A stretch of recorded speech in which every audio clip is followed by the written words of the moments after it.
La situation des universités publiques du Burkina Faso présentée par l'Union nationale des étudiants du Faso et l'Algérie plongée dans un deuil national suite au crash de l'avion militaire qui a fait 257 victimes constituent l'essentiel des titres de cette édition. Bonsoir dames et messieurs et merci de nous suivre sur la télévision de la famille. Comme indiqué à l'université Ouaga 1 Joseph Kizerbo, le comité exécutif des étudiants du Faso a rencontré les hommes de médias pour parler de la situation des universités publiques au Burkina Faso. Une conférence au cours de laquelle plusieurs revendications ont été listées et nous en savons plus avec Moïse Kinda. L'Union nationale des étudiants du Faso, l'UNEF, a animé une conférence de presse ce matin à Ouagadougou pour faire un diagnostic des problèmes dans les universités publiques et cités universitaires. Il revendique entre autres une ambulance dans toutes les universités publiques, l'inscription en ligne et l'informatisation des données universitaires, l'équipement en matériel de laboratoire, la construction de salles de ressources informatiques adéquates, la mise en place effective d'un comité de suivi et de correction. Nous avons mené un constat général sur les universités publiques de Burkina et le constat a révélé que chaque année que nous effectuons, chaque nouvelle année académique, les problèmes sont toujours les mêmes et chaque année les problèmes ne font que s'augmenter.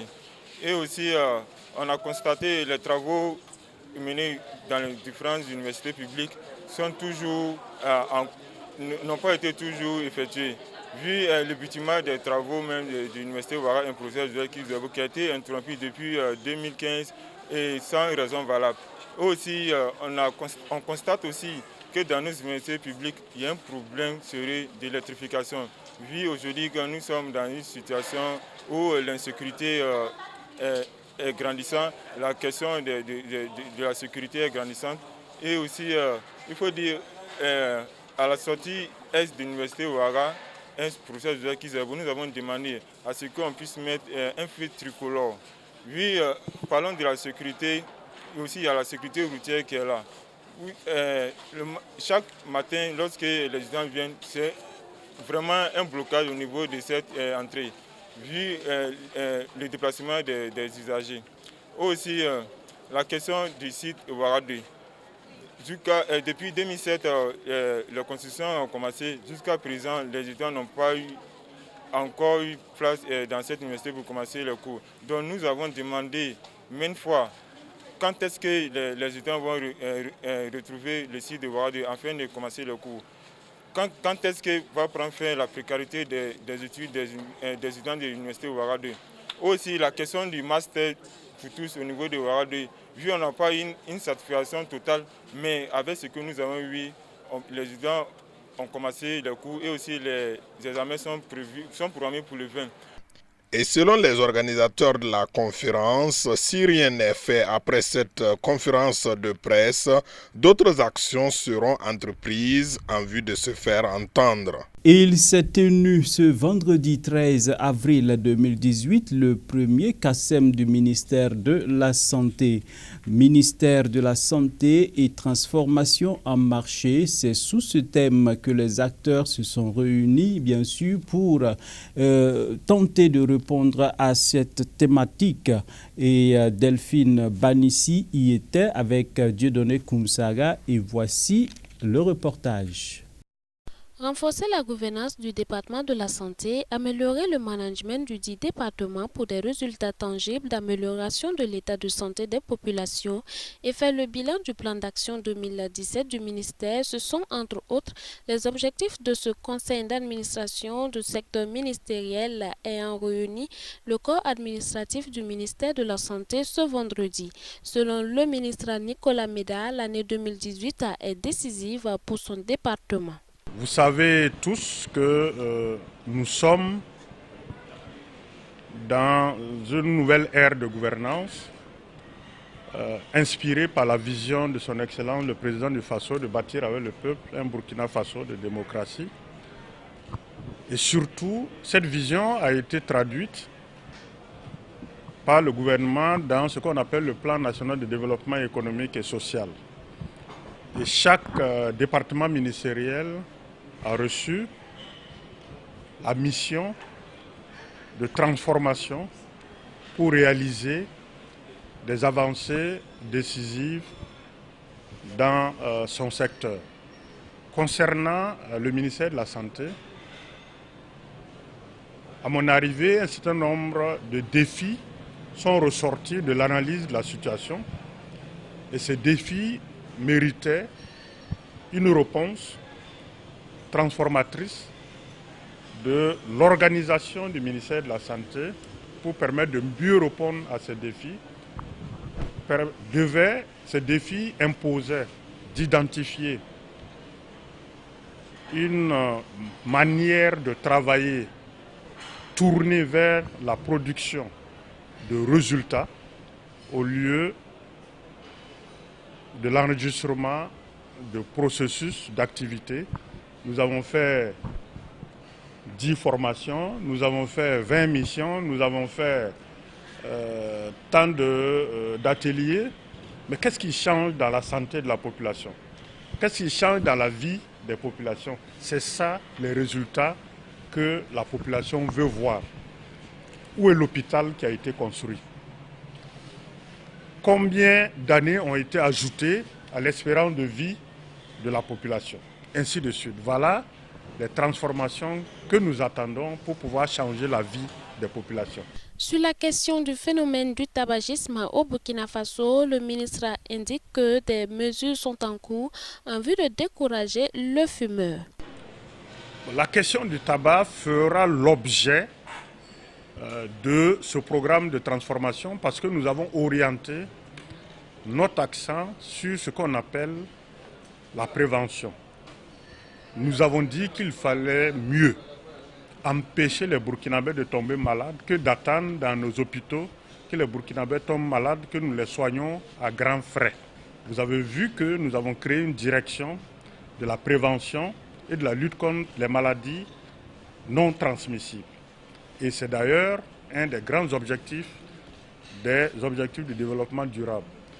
Nous avons déjà mis des textes qui permettent au niveau de la cigarette de donner des messages de prévention qui sont difficilement appliqués. Nous avons, avec le code des impôts, introduit des taxes au niveau de la vente du tabac pour décourager l'entrée surtout des jeunes dans la consommation du tabac. Et nous avons installé au niveau du centre hospitalier Yalgado-Ouedraogo un centre anti-tabac pour ceux qui veulent sortir du tabagisme.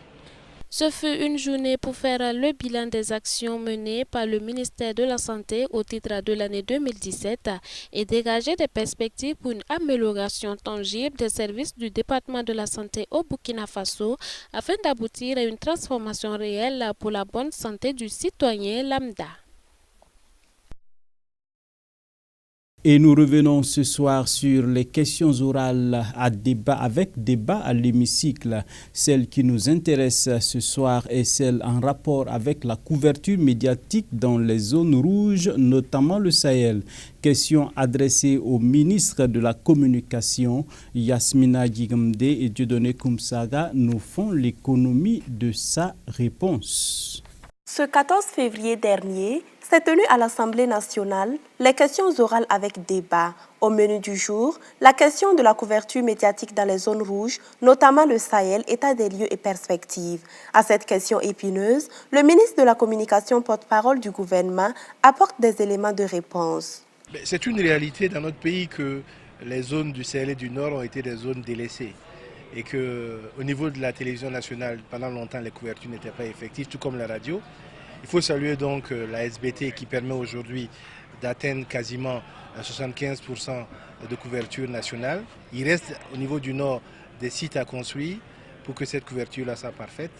Avec notamment la radio nationale et la radio rurale, nous avons un programme d'installation d'émetteurs qui a permis donc de combler le vide radiophonique dans cette zone-là. Il reste encore quelques efforts à faire, mais je pense que dans l'ensemble, nous avons atteint à peu près 68% pour ce qui est de la radio rurale et 80% pour la radio nationale dans la zone. Donc il y a des efforts à faire, mais nous avons énormément avancé durant ces 2 dernières années. Et c'est vrai également pour toutes les zones frontalières, parce que ce soit du côté des frontières de Côte d'Ivoire ou que des frontières du Niger, pendant longtemps les Burkinabés n'avaient pas la possibilité d'écouter ou de voir leur télévision nationale, leur radio nationale. Nous essayons de corriger ces réalités-là grâce au programme d'installation d'émetteurs. Nous en installons près d'une trentaine en 2 ans et grâce au déploiement de la SBT pour que les télévisions nationales et privées puissent couvrir les différentes zones. L'une des stratégies de lutte retenues par le gouvernement contre le terrorisme qui sévit dans le Sahel burkinabé est l'accélération du développement socio-économique de la zone à travers le programme d'urgence pour le Sahel, le PUS. À cette question, l'on se demande si le PUS comporte un volet couverture médiatique. Rémi Danjinou tente d'apporter des réponses. Au volet communication au niveau du PUS, nous avons simplement fait l'état de la couverture des activités du PUS par les médias. Nous avons fait également l'état de la couverture de la zone concernée par le PUS, par les outils de communication étatique à travers la SBT, la RTB et Sidoya. Et nous avons également posé la problématique d'une véritable stratégie de communication qui doit s'appuyer sur la mise en place du comité de pilotage afin de créer cette phase de relation entre les populations, les leaders politiques, les élus locaux et les différents acteurs de développement de la zone. À en croire le porte-parole du gouvernement, tous les moyens sont déployés pour que les Burkinabés des différentes frontières puissent... À en croire le porte-parole du gouvernement, tous les moyens sont déployés pour que les Burkinabés des différentes frontières puissent suivre les informations sur la télévision ou la radio nationale. Toutes nos excuses pour la date. La question a été posée plus tôt le 6 mars dernier et non le 14 février comme vous l'avez entendu. Et voilà, nous abordons la page internationale qui nous conduira aux États-Unis et en Russie. Mais avant, faisons une halte en Algérie où le pays est en deuil national après la pire catastrophe de son histoire. Le crash de l'avion militaire qui a fait 257 victimes le mercredi. Les causes ne sont toujours pas connues. Tout un pays en deuil après la pire catastrophe de son histoire. L'Algérie ne cherche pas encore à comprendre pourquoi, mais tétanisée, elle pleure les 257 victimes du crash aérien qui a eu lieu mercredi. Minute de silence, nombreux événements culturels ou festifs supprimés et la prière de l'absent qui sera récitée à la mémoire des victimes dans toutes les mosquées du pays, aujourd'hui après la grande prière musulmane hebdomadaire. Cette catastrophe est trop dure. Nous sommes de tout cœur avec les parents des victimes. Que Dieu les garde au paradis. Nous espérons que cela n'arrivera plus jamais. Et nous voulons savoir comment ça a pu arriver. Les premières funérailles ont eu lieu hier à Boufarik. Des centaines de personnes ont accompagné le cercueil du jeune militaire Ramzi Arbaoui, 27 ans, jusqu'au bout. Mais seules certaines victimes ont pu être identifiées jusqu'ici. Et il faudra du temps aux équipes médico-légales pour mettre un nom sur les corps carbonisés qui ont été accueillis à l'hôpital militaire d'Ain Nedja d'Alger. Une cellule d'aide psychologique et un numéro vert ont été mis en place pour les familles des victimes et les témoins de l'accident. L'un d'entre eux a rapporté qu'une aile de l'avion russe avait pris feu. Les autorités algériennes qui mènent une enquête ont fait savoir que le dernier message du pilote à la tour de contrôle avait été « L'avion s'écrase, je vais essayer d'éviter les zones habitées ». Le quotidien algérien Liberté rappelle qu'à ce jour, très peu de choses, sinon rien, n'a filtré sur les enquêtes concernant de précédents accidents aériens dans l'armée. À bord du transporteur russe se trouvaient des militaires et leurs familles qui regagnaient leur garnison dans le sud du pays, des membres du Front Polisario et des réfugiés du Sahara occidental. L'attaque présumée chimique en Syrie est une mise en scène, assure Sergueï Lavrov. La Russie a, dit-il, des preuves que les services secrets d'une puissance étrangère y ont participé. Ce vendredi à Moscou, le chef de la diplomatie russe a tenté de dissuader l'Occident de frapper en Syrie.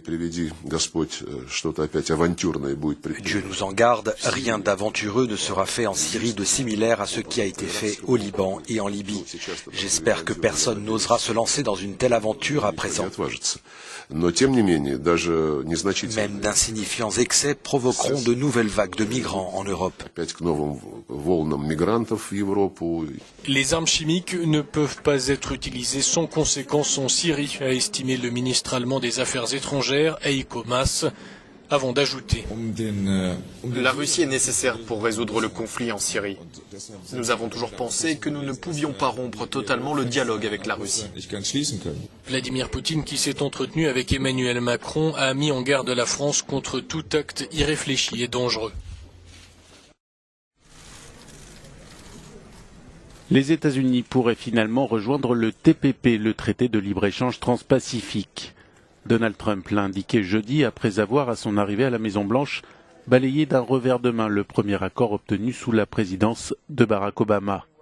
Le président américain a décidé de reprendre les discussions avec les 11 autres pays signataires de l'accord, dont le Canada, le Japon et l'Australie. Trump indique dans un tweet avoir déjà un accord avec 6 des 11 pays signataires. Pour les États-Unis, l'enjeu commercial est de taille, le traité transpacifique devant faire contrepoids à l'influence grandissante de la Chine dans cette région du monde.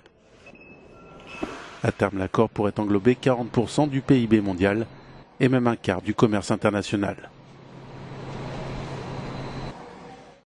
Voilà, c'est tout pour cette édition. Merci de l'avoir suivi. C'est également tout pour cette semaine de présentation. Je vous remercie pour votre constante fidélité et toute l'équipe, bien sûr, se joint à moi pour vous souhaiter un excellent week-end. Heureux ménage à tous ceux-là qui entreront, n'est-ce pas, dans les liens du mariage demain samedi. Que la grâce toute suffisante de Christ repose sur vous. Eh bien, on se souhaite tout simplement au revoir, mais restons toujours scotchés sur les programmes de la télévision de la famille. Bonsoir chez vous.